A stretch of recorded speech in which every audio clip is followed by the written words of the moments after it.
morning, sir. How are you doing? It's good to have you. I haven't seen you for a while, man. I told him, I said, look, what happened to Frank? Is he just not like this program anymore? So, but it is good to have you, sir. Appreciate it. Has anybody in your family ever become a sommelier?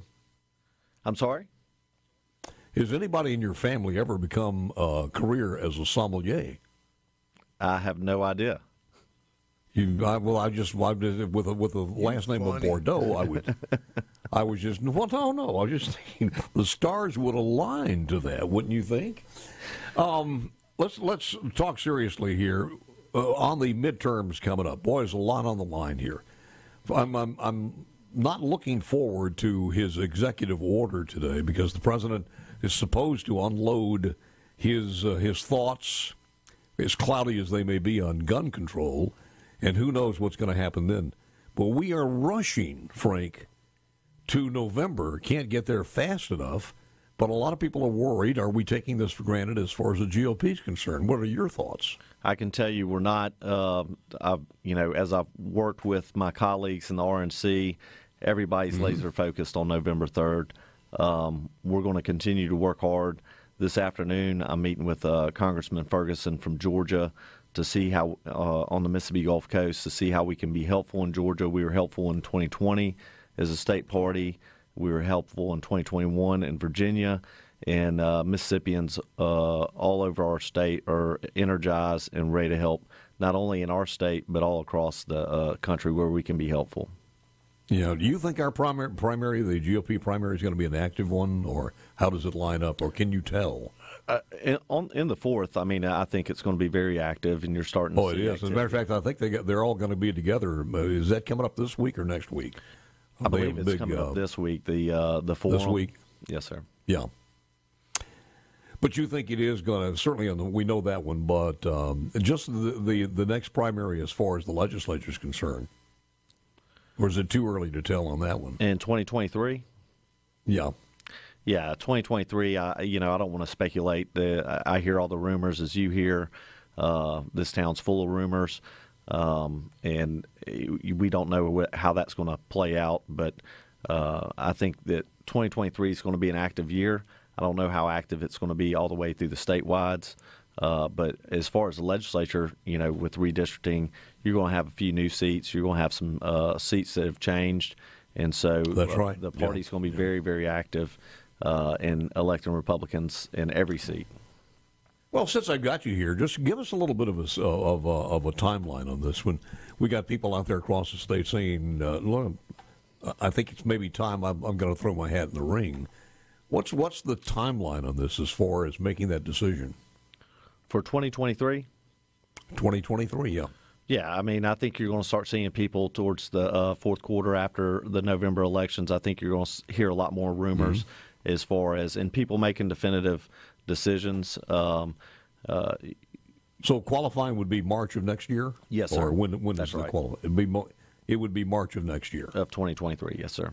Of 2023. So they got plenty of time to do. Well, we say that, but this is already April 2022. That's right. It is ticking. 2023, the election, for some folks, have already started now. I know that Governor Reeves is very active out there raising money and hitting the roads, gaining support. And I'm sure the rest of the statewide will be doing the same.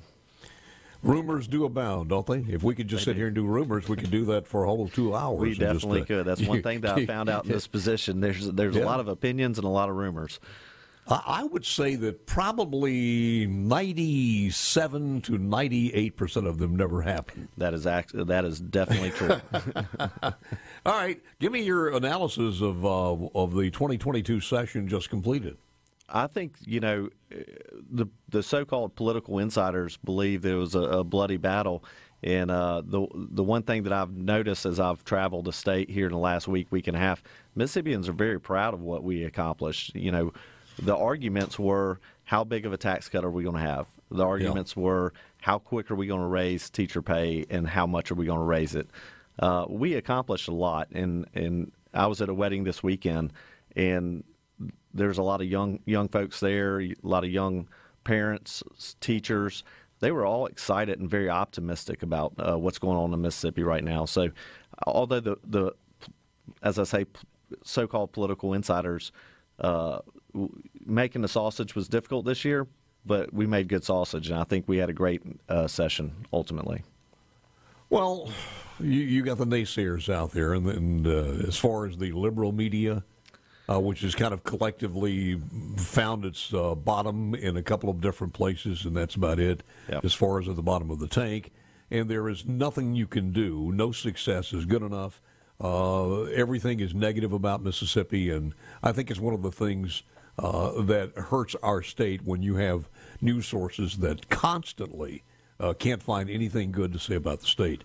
And it resonates out there. It's one of the most frustrating things. You know, whenever I was talking to some folks this weekend, they had no idea that we now are going to have the 5th lowest income tax in the nation. We have the 4th lowest corporate tax in the nation. Our teachers are above the Southeast average.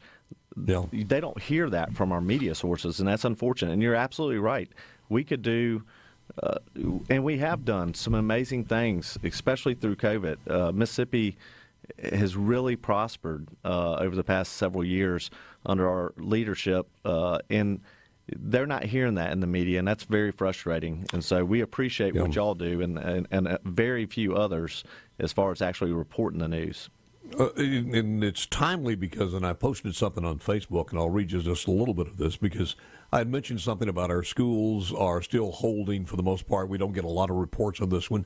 Not to say that we shouldn't be vigilant about CRT and gender modifications or reaffirming or indoctrination, whatever you want to call it, to kindergarten or first, second, third grade.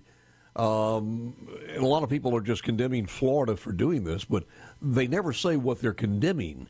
They make it sound like they're stopping kids to talk about health and sex in the 12th grade. It's not.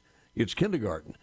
But when I mentioned this on the Twitter over the weekend, it was just blasted with people calling us backwards, et cetera, talking about how fat we were, how dumb we were, how poor we were, and it sounded like it was coming from 1937. And I said, these people just need to do an update. Mississippi leads the nation in reading improvements with third-grade reading gate, graduation rates, workforce development. We have a lot of success stories there. Our state is recognized as being near the top of the leaderboard and working toward broadband coverage. Large percentage of population of minority holds public office. That's the right. Largest percentage of any state in the nation per population. We lead the nation in the lowest cost of living. Your tweet was spot on, and those folks, those naysayers, and if they're actual real people, who knows if they were or not. I'm beginning to wonder now. But they need to come to Mississippi and see what's going on here. We're really changing the perception. I wouldn't even offer them an invitation. It may stain the soil we